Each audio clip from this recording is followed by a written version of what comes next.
안녕하십니까, 한국남자입니다. 저번 영상에서 말씀드렸듯이 포드 플렉스 보여드리려고 가져나왔습니다. 이번 11월 달까지 생산하고 이제 끝난대요. 정말 얼마 안 남았네요, 차 만드는 것까지는. 이 차의 엔진을 말씀을 드리면 3.3500cc 내추럴 엔진입니다. NA 엔진이고, 이 외에 또 이코부스트 터보 엔진도 있긴 있어요. 하지만 최근에는 그 엔진을 달려있는 플렉스가 그렇게 많지 않다고 그러더라고요.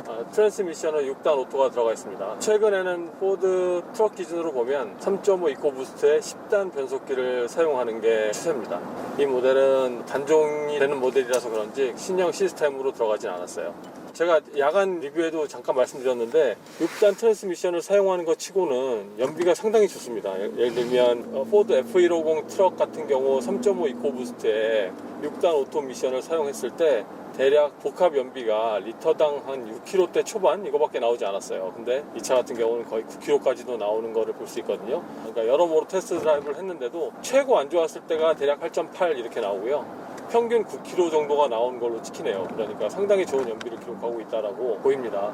지금 이 차 같은 경우는 특별한 어떤 신기술이 들어간 것도 아니고 기능적인 면을 봤을 때도 이 차만이 갖고 있는 어떤 이런 특징이 있다라고 말하기도 어려울 정도로 특색이 없는 차라고 보여지는데, 패밀리형 자동차로 상당히 그래도 판매고를 이뤘었어요. 특히 2008년에 처음 나왔을 때는 이 차를 원하는 사람의 공급이 수요를 많이 따라가지 못해서 초창기에는 약간의 프리미엄이 붙는 그런 현상도 있었습니다.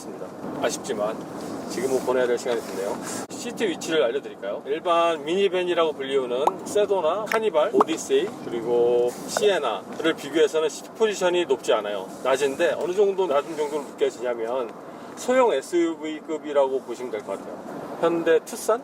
오히려 시트 포지션 자체는 투싼보다도 더 낮은 느낌이 들어서 의자에 딱 앉아있을 때 운전할 때는 약간 포근한 느낌이 듭니다. 그러니까 되게 안정적으로 느낌이 다가오는데, 하지만 그것도 잠시고 핸들을 잡는 순간 야, 이거는 진짜 큰 차다라는 게 느껴져요. 핸들이 사실은 어마어마하게 큽니다. 물론 포드 트럭보다는 약간은 작은 사이즈를 하고 있지만 그래도 거의 뭐 트럭에 버금갈 정도의 사이즈를 가지고 있고, 또 보시면 이 스위치들도 그래서 트럭이 갖고 있는 스위치 위치하고 거의 똑같습니다. 잡는 느낌도 똑같고 사용되어 있는 재질도 똑같고요. 시트 자체가 뭐 몸을 감싸주거나 이런 건 없습니다. 하지만 시트 쿠션이 푹신푹신한 편이라서 몸이 포근하게 이렇게 들어가는 정도의 느낌 갖고 있어요. 그리고 앞에 시야 뭐 상당히 좋아요. 여러 가지 A필러의 구성도 그렇고 운전하는 편안함도 좋고요. 그다지 어떤 흠을 잡을 수 있을 만한 차로 보이진 않아요. 그리고 느낌 자체가 편안하고 고급스러운 SUV를 모는 듯한 그런 느낌이 듭니다. 조용한 팰리세이드 느낌, 이런 느낌도 나오고요. 좀 이따 제가 공간을 보여드리겠지만 상당히 공간적으로 우수해서 2열 시트, 3열 시트에 앉았을 때 그런 시트의 착자감도 높은 자세에 있지 않고 적당하게 딱 좀 편안히 앉을 수 있는 높이로 되어 있어요. 그래서 온 가족이 편안하게 탈 수 있는 차가 아닌가라는 생각을 해보게 됩니다. 이 차가 없어진다는 건 조금은 아쉬운 일이 되겠네요. 가족형 자동차를 좋아하는 또 매니아들이 나름 있거든요. 이 차만이 갖고 있었던 카테고리가 좀 없어지는 듯한 느낌이 들어서 더 아쉬움을 많이 느끼고 있습니다.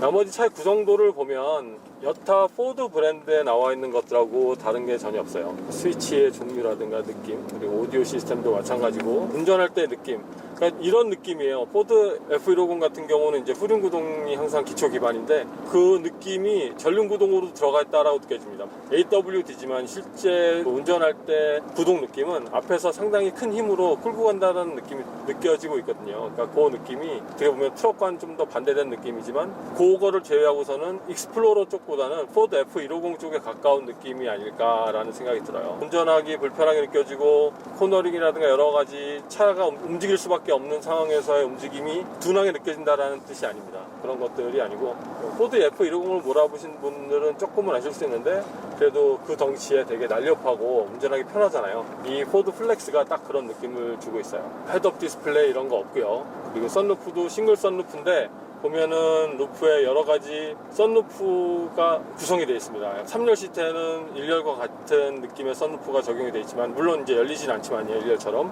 2열 같은 경우는 예전에 집 코맨더라는 차가 이런 형태의 썬루프가 좀 있었는데 양쪽에 어떻게 보면 테슬라 모델 X의 느낌도 좀 나고요. 그런 썬루프를 갖고 있어요. 다 열리진 않습니다. 열리는 건 오직 1열 썬루프만 열리고 나머지 2, 3열에 있는 건 열리지 않네요. 내부 재질의 구성도 보면 아주 싼 느낌이 들지 않지만 또 그렇다고 뭐 아주 고급스러운 느낌도 들지 않아요. 딱 그냥 중저가의 그 재질들이 사용되어진 걸 느낄 수 있어요. 하지만 포인트별로 이렇게 크롬도 들어가 있고 딱 눈에 띄었을 때 보이는 것들은 고급스러움으로 마감을 하려고 노력을 많이 한 걸 볼 수 있습니다. 특히 이 오디오 부분이 전부 다 터치로 이루어져 있어요. 네, 물론 이런 그 빈 공간이 좀 아쉬운 부분으로 나오긴 하는데 이건 운전하면서 직관적으로 이렇게 터치하기에 좋게 했다고 해도 되겠죠. 하지만 핸들에 다 나와 있으니까 이 부분은 크게 만질 일이 없고 공조 컨트롤 부분이 운전하면서도 만질 수 있는 부분인데 깔끔하게 이렇게 잘 정리가 된 듯 하지만 실제 운전하면서 누르기에는 편하진 않습니다. 그리고 야간에도 말씀드렸듯이 시트 열선도 이렇게 나와 있질 않아서 시트 열선을 하려면 모니터상에서 막 여러 단계를 거쳐 들어가야 볼 수가 있어요. 파워 아울렛은 있는데 뭐 무선 충전 장치라든가 이런 것들은 없고요. 콘솔 박스에는 두 곳에 USB 슬롯이 들어가 있습니다. 편의 장비가 적당히 이루어져 있다. 다른 포드 싱크 3와 마찬가지로 안드로이드 오토하고 애플 카플레이 모두 적용이 가능하고요. 이거는 이 북미 쪽에서 운전하신 분들은 많이 아실 만한 앱인데 웨이즈라고 해서 여러 가지 과속 단속 카메라들 있는 곳 알려주고 도로 상황도 알려주고 이런 앱입니다. 이거는 지금 연결해서 사용하고 있어요. 애플 카플레이를 통해서. 그리고 계기판을 보면 계기판도 상당히 포드의 일반적인 계기판이죠. 포드 익스플로러 나중에 이제 신형도 보실 텐데 이미 보신 분들도 계시고 실내 쓰이는 계기판이 앞으로는 계속 사용될 예정이라고 합니다. 그러니까 그 부분도 좀 감안해서 보시면 좋을 것 같아요. 이게 어떻게 보면 지금 현 세대 포드의 마지막 구성되어 있는 계기판 모양이라고 보시면 되고요. 대충 이제 이런 것들을 보셨고 이 차에 불편한 점이 좀 있어요. 운전을 하다 보면 즉시 해결해야 할 일들이 생깁니다. 그러니까 그런 것들이 제가 보기에는 크게 두 가지가 있는데 하나는 앞에 이렇게 성에 gas겠을 때 지금과 같이요. 그러면 이것들을 빨리 없애줘야 되잖아요. 그러면 그때는 바로 앞유리 성에 제거 버튼을 통해서 여기 잘 눌려지지가 않네. 이렇게 누르게 되면 성에가 바로 이렇게 없어지죠. 또 하나는 앞에 유리에 큰 물이 튀었을 때 와이퍼를 빨리 움직여줘야 되잖아요. 아니면 생각지도 못한 비의 양이 갑자기 바뀌어서 와이퍼를 바로 사용해야 될 때 보통의 브랜드들은 와이퍼 레버가 여기 있고 터치로 이렇게 바로 한 번에 이렇게 와이퍼를 움직일 수 있게 하는데 이 플렉스는 포드 F150과 같이 한쪽에 와이퍼 레버가 달려 있습니다. 이거를 보면 스위치를 이렇게 돌려줘야 돼요. 찾고 돌리고 다시 끄고 하는 동작이 그렇게 빨리 해결해 줄 수 있는 동작은 아니에요. 그래서 이 부분은 좀 불편함으로 남아 있습니다. 이거를 만약에 위아래로 원터치로 움직이게 되면 그게 이제 방향 지시등이 되는 거죠. 자, 보셨다시피 아이들 상태에서는 40대 중반 데시벨이 나오면서 일반 다른 차와 크게 차이 없습니다. 네. 특별히 조용해도 40대 초반이더라고요. 근데 어느 정도 약간의 도심에 있거나 이러면 약간 더 올라가기도 하고요. 그리고 운전하게 되면 실내 소음이 50대 후반에서 60대 초반이잖아요. 이거는 상당히 조용한 편이에요. 보통 차들이 60대 중후반을 가리키고 있거든요. 그래서 주행 소음은 그래도 탁월한 편이다라고 말씀드릴 수 있습니다. 핸들링의 느낌도 묵직한 편이에요. 가볍게 핸들이 휙휙 돌아가진 않습니다. 승차감은 단단한 느낌이지만 딱딱한 느낌은 아니에요. 길에 잘 굳어가면서 차 자세를 잘 잡고 가는 느낌이 확연하게 들고, 하지만 노면이 좀 안 좋은 곳을 지나갈 때는 그 노면의 거친 느낌이 소음으로 좀 들어오네요. 그러니까 이게 휠하우스를 통해서 그 정도도 뭐 그게 특별하게 더 들어오고 이런 건 아니에요. 일반적인 차 정도의 수준입니다. 근데 이 차가 워낙 조용해서 그런 게 좀 더 크게 느껴지는 걸로 생각됩니다. 이 차의 롤링은 상당히 억제가 잘 돼 있어요, 생각보다. 근데 피칭은 좀 약합니다. 앞으로 노즈 다이브도 있고, 차를 급브레이크나 급출발할 때는 뭐 앞이 사정없이 올라갔다거나 사정없이 내려가는 그런 느낌 들어요. 그것도 이상하지 않아요. 미국 차라고 생각하고 그런 느낌을 받아들이면 괜찮은데 오히려 이렇게까지 생각 들 정도입니다. 근데 이제 사이드 미러가 재밌는데, 이게 사이드 미러를 보시면 가로로 길잖아요. 아래 위 세로로 짧고, 이게 가로로 길다고 해서 사각지대가 더 많이 보이는 게 아닌 거거든요. 이건 어떤 스타일 때문에 이렇게 제작을 한 것 같은데, 아래 위를 좀 더 길게 해서 사이드 미러를 좀 정사각형 형태 정도로 했으면 어떨까라는 생각을 해보게 되네요. 하지만 공기저항이 많이 걸렸으려나요? 근데 이 차는 어차피 생긴 게 공기저항이 많이 걸렸는데 뭐 사이드 미러로 절약해봐야 뭐 얼마나 많이 되겠습니까? 그런 부분 아쉬운 부분이에요. 운전석 쪽 사이드 미러가 좀 더 사각 부분이 많이 보입니다. 그래서 숄더 체크라든가 아니면 몸을 좀 움직여서 사각을 체크하는 것도 이 차의 운전 방법일 것 같아요. 그리고 이 차는 참고적으로 레인 체인지 어시스트가 있어서 옆에 차가 올 때는 노란색 불이 들어오면서 운전자한테 알려주게 돼 있습니다. 물론 이제 그렇다고 해서 확인을 안 하면 안 되겠죠. 확인도 하고 그런 경고도 한번 보고요. 또 하나는 헤드룸 공간이 상당히 넓어요. 이 차는 높이는 일반 미드 사이즈 SUV고 지상고는 미니밴이라든가 아니면 조금 지상고가 높은 세단형 자동차와 같기 때문에 이 실내룸 자체가 위에서 아래로 길게 구성이 되어 있는데 시트 자체를 미니밴처럼 높게 놓지 않아서 헤드룸 공간이 엄청나게 많이 있습니다. 키가 많이 크신 분들도 이용하기 아주 좋은 차예요. 그러고 보니까 이쪽에 키가 2m 넘는 분들은 가족용으로 이 차를 구해서 타는 것도 괜찮겠네요. 오히려 오디세이, 시에나 이런 차들 보면 실내 헤드룸이 차의 크기에 비해서 이렇게 크지 않거든요. 그러니까 그런 부분이 어떻게 보면 또 이 차의 장점이 될 수 있겠다는 생각을 해보게 됐습니다. 코너링 괜찮아. 그 한국 타이어 옵티모 그 타이어가 나온 지가 꽤 됐잖아요. 한 20년? 30년 정도 됐나요? 꽤 된 걸로 알고 있는데 좋네요. 타이어가 노면에 적재한 소음이 그렇게 많이 들리지 않습니다. 근데 물론 이게 접지력을 손해보고 타이어 소음이 적은 건지 아니면 접지력도 괜찮고 이렇게 소음이 적은 건지 그건 좀 궁금하긴 합니다만 이 차에 달려있는 거는 일반 주행 능력도 좋고 소음도 적으니까 사람들한테 추천할 만한 타이어로 되겠는데요. 참고로 저는 예전에 레이싱할 때 금호 타이어 스폰서를 받았었습니다. 지금도 그래서 금호 타이어에 대한 애정은 있는데 제가 금호 타이어를 캐나다 와서 산 적은 없는 것 같아요. 브레이크 밟는 느낌은 이것도 F150하고 되게 비슷해요. F150이 브레이크가 차체에 비해서 되게 잘 서거든요. 근데 이 차도 잘 서는데 밟는 느낌이 약간은 브레이크의 무게감이 전달이 되지만 제동할 때 그 차를 갖다 딱 세우는 느낌이 드는 순간에는 좀 약간 날카로운 느낌 이런 것들이 드는데 이 차가 그런 느낌이에요. 브레이크 밟을 때 되게 안정감이 듭니다. 그리고 이런 요철을 쭉 지나가도 큰 요동 없이 잘 지나갑니다. 요철 연속 2개 있잖아요. 뿅뿅 뿅뿅. 4개구나. 4개 연속 있는데 한 번에 자세를 잡아주진 않아요. 요철에서 내려올 때도. 그런데 아주 편안하게 되게 과속하면 앞에 범퍼 밑에 달 것 같아요. 땅에 조금 작은 F150 몰고 있는 듯한 느낌이 아주 여지없이 들고 있습니다. 그리고 코너링을 좀 가볍게 들어가 보면 이게 롱휠 베이스 차라는 게 믿기지 않을 정도로 전혀 스트레스 없이 이렇게 잘 돌아가요. 자, 지금 외부를 보고 계시는데요. 플렉스가 2008년도에 나오면서 이제 단종되기까지 가장 많이 바뀐 부분이 이 앞모습이에요. 앞모습의 라이트 부분, 라디에이터 그릴 부분인데 페이스 리프트를 통해서 계속 바뀌어왔던 부분입니다. 나머지는 밖에 외형이라든가 전반적으로 완전히 바뀐 스타일은 전혀 없습니다. 자, 보시면 완전히 깍두기 그 자체죠. 사각의 미가 그대로 있습니다. 이 차가 한국에 들어갔어도 괜찮게 팔렸을 거라고 생각이 드는데 왜 이 차를 안 가지고 갔는지, 저는 개인적으로 좀 더 차의 다양한 자동차가 한국에 좀 들어가서 판매가 됐으면 좋겠다라는 생각을 하는 사람 중에 하나인데 좀 아쉬운 부분이 없지 않아 있네요. 그리고 옆에 모습 보시면, 자, 옆모습 보니까 또 확실히 정말 각신차의 모습이 다 들어오고 있죠. 딱딱 군더더기 없이 떨어집니다. 보시면 휠베이스는 뭐 3m가 넘진 않아요. 하지만 휠베이스도 길고 차도 5m가 넘어가는 아주 긴 자동차입니다. 보시면 알겠지만 지상고가 그렇게 높진 않아요. 그래서 뭐 야간에서 말씀드렸듯이 쉽게 오프로딩을 갈 수 있는 차는 아니고요. 타이어 사이즈 한번 볼까요? 255에 45에 20인치고요. 225 45 시리즈에 20인치가 들어가 있는데도 그 승차감이 그렇게 딱딱한 느낌이 들지 않거든요. 그냥 약간은 단단한 느낌? 이런 느낌 정도로 운전자나 아니면 일반 탑승자들한테 다가오 느낌이 들어서 편안함을 주고 있습니다. 그리고 뒷바퀴도 같은 사이즈 구성이 되어 있어요. 255에 45에 20인치고 타이어는 한국 타이어에 옵티모 시리즈가 들어가 있습니다. 이런 기능이 있나? 없네요. 키는 원격 시동도 가능하고 트렁크 여는 것도 가능하고요. 트렁크는 보시면 2번 누르면 트렁크가 열리죠. 다시 2번 누르면 닫히기도 합니다.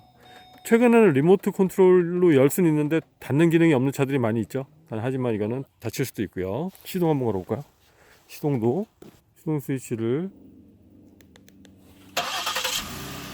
뭐 망설임 없이 바로 시동이 걸립니다. 잘못 걸었다 그러면 또 바로 한 번만 누르면 이렇게 꺼지고요. 약간은 로봇 느낌이 나는 라디에이터 그릴을 갖고 있죠. 프로젝션 타입의 헤드라이트 들어가 있고요. 안개등도 들어가 있습니다. 시트를 보시면 2열 시트 어마어마하게 넓습니다. 굳이 제가 앉아보지 않더라도 느낌을 딱 아실 수 있을 텐데 제가 한번 앉아보도록 할게요. 그래도 2열 시트를 앉아서 엉덩이 쭉 빼고 앉아있는데 뭐 앞에 공간이 어마어마합니다. 근데 아까 제가 운전 중에 말씀드렸지만 2열 시트는 1열보다 확실히 시트 포지션 자체는 높아요. 2열 앞에 있는 센터 콘솔에는 이렇게 파워 아울렛과 공조 컨트롤을 조정할 수 있는 장치가 있고 컵홀더와 수납 공간이 이쪽에 이렇게 마련이 되어 있어요. 재밌죠? 그렇게 고급스럽지는 않습니다. 암레스트에도 컵홀더가 있고요. 그리고 3열을 진입하기 위한 공간은 이쪽 스위치가 있죠. 스위치를 그래서 눌러주면 시트가 이렇게 자동으로 넘어갑니다. 이전 세대 벤츠 GLS가 이런 시스템이 되어 있는데 바닥 되게 더럽네요.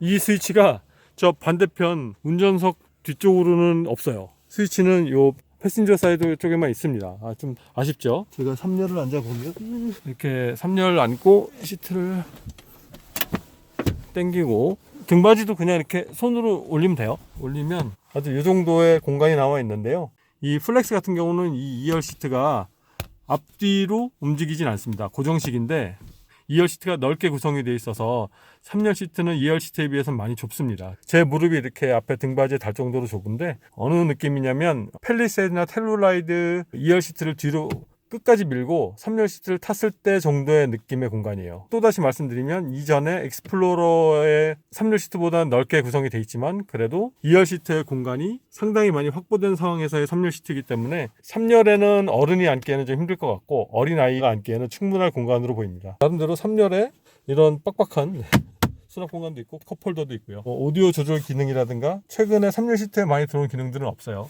그 대신 전용 썬루프가 구성이 되어 있습니다. 보시면 이렇게 썬루프가 되어 있고 커버를 닫을 수 있고요.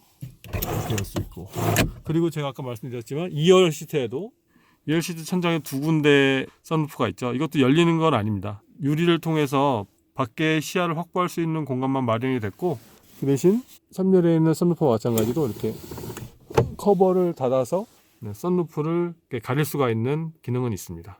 보시면 에어컨 기능이 다 지붕에서 이렇게 나오게 되어 있고요. 이 기능은 텔루라이드도 마찬가지입니다. 3열 시트를 앉아보면 아쉬운 부분이 있습니다. 약간의 2열 시트 조정만 됐어도 3열까지 충분히 엄청나게 넓은 공간이 확보가 됐을 텐데 왜 이렇게 했을까? 원가 절감이겠죠. 물론 포드 플렉스의 실내 공간을 한번 보셨고 또 포드만의 비밀번호 입력 기능이죠. 차 키가 특히 안에 있어서 문이 잠겼거나 아니면 잠깐 차에 못 꺼내러 왔는데 키를 안 가져왔을 때는 이 기능을 이용하면 상당히 편리합니다. 계기판 보면 RPM 게이지가 없잖아요. RPM 게이지도 이 디스플레이 모드를 통해서 내려다보면 RPM 게이지를 띄울 수 있습니다. 이 모드는 여러분들도 많이 아실 거예요. 그리고 크루즈 컨트롤 기능 있고요. 어댑티브 크루즈 컨트롤은 없습니다. 블루투스라든가 오디오 조절 기능이 있고요. 여기 보면 트렁크 열림 스위치하고 계기판 조명 조절 장치 있고요. 나머지는 포드랑 똑같죠. 이렇게 해서 이 정도로 이렇게 느낌을 보면 여기에 사이드미러 조절 장치라든가 이런 것들이 꼭 포드 F150의 차 같은 느낌이 듭니다. 손잡이 처리나 위도우 스위치 조절 장치까지도 다 포드 F150하고 거의 더 닮았어요. 여기 선글라스 홀더도 있고 누누이 말씀드리는 포드 싱크 3가 탑재되어 있고요. 이제 요 클라이밋 컨트롤로 들어가야 시트에 열선을 이렇게 사용할 수가 있습니다. 옵션으로 통풍 시트도 있는데 이 차에는 없습니다. 아예 없는 건 아니고요. 그리고 뒷자리 공조 컨트롤 장치도 이쪽에서 조정할 수가 있고 블루투스 내비게이션, 각종 차에 적용이 되어 있는 어플리케이션도 다 들어와 있고요. 보면 이쪽에는 특별한 스위치는 없습니다. 왜 비워뒀는지 좀 아쉽긴 한데 이렇게 가리고 싶고 이거는 내가 떼이니만큼 그죠. 이 기어 노브 자체도 F150 트럭하고 똑같죠. 수동으로 기어 조정을 할 수 있는 부분이 이 핸들 옆에 나와 있고 드라이브에서 스포츠 모드로 하나 내릴 수가 있습니다. 이렇게 되면은 변속해주는 타이밍 자체가 이제 높은 RPM에서 변속을 해주게 되죠. 콘솔 박스는 천천히 내려오죠. 천천히 내려오는 게 너무 좋습니다. 적당한 크기로 구성이 되어 있고요. 크게 특징적인 것만은 없네요. 네, 그렇습니다. 실내 이렇게 보시면 특별함은 많이 없어요. 그러니까 이 차는 공간적인 활용도를 위한 차와 4명 이상의 대가족들이 충분히 쉽게 이용할 수 있는 그런 차로 딱 느껴지시죠? 여러분들도요. 익스플로러라든가 아니면 더 커지는 엑스페디션 롱바디라든가 스포츠카인 포드 머스탱이라든가 이런 것들에 대해서 좀 더 밀린 느낌이 없지 않아 있어요. 그리고 사실 이 사이즈의 미니밴들이 특히 혼다 오디세이라든가 토요타 시에나 이런 차들이 너무 그 시장을 장악하고 있어요. 그래서 그 틈을 비집고 들어가기가 그렇게 쉽진 않았을 거라고 보입니다. 전통적으로 미니밴의 강자 그 다찌 캐러밴도 마찬가지고요. 그렇기 때문에 이 차의 설 자리가 없어지면서 곧 이 차의 단종에까지 이르게 되는 원인이 됐다고 저는 생각이 들어요. 참 아쉬운 부분이에요. 차 괜찮은데 이 북미 시장에서는 어느 정도 차가 살아남으려면 리세일 밸류가 좋아야 돼요. 차 같은 경우도 한 48,000불 정도, 한 5만 불 정도 가까이 가는 차입니다. 근데 앞으로는 단종이 되기 때문에 쉽게 이 차의 가치를 논하기는 어렵겠지만 그동안에 이 차에 판매되는 가격을 보면 일본 차에 비해서 남아있는 밸류가 그렇게 높진 않았어요. 그렇기 때문에 그런 것들이 이 차를 외면하게 된 이유 중에 하나가 아닌가라는 생각이 듭니다. 제가 지금 차를 이렇게 보셨는데 저는 이 차가 처음 나왔을 때 되게 관심이 많았어요. 이런 스타일의 차가 없었기 때문에. 근데 막상 차가 출시되고 나서는 외모에서 풍기는 느낌보다는 실제 기능이라든가 사용하는 차가 갖고 있는 능력이 특별함이 없었기 때문에 제가 이 차를 선택을 안 했었는데, 왜냐면 그 당시에 저는 또 미니밴을 사야 될 이유가 있었고 미니밴을 가지고 있었거든요. 그런데 이 차를 사지 않았던 이유가 바로 그 이유였고, 그래도 이렇게 길거리에서 이 차를 보면 야, 저건 포드스럽지도 않고 미국차스럽지도 않는 느낌이 들어서 색다르다라는 어떤 시장에 길거리에 돌아다니는 또 하나의 포인트 아닌 포인트로 느껴졌는데 없어진다고 하니까 아쉽습니다. 자, 흔하게 볼 수 있는 차는 아니에요. 하지만 여러분들도 미국이나 캐나다에서 이런 차가 어느 정도 그래도 잘 팔렸던 차다라는 그런 사실을 좀 알려드리면서 오늘 이 시승기를 마감하려고 합니다. 오늘도 부족하나마 이렇게 영상을 봐주셔서 감사드리고요. 또 다음에 좋은 영상으로 찾아뵙겠습니다. 고맙습니다.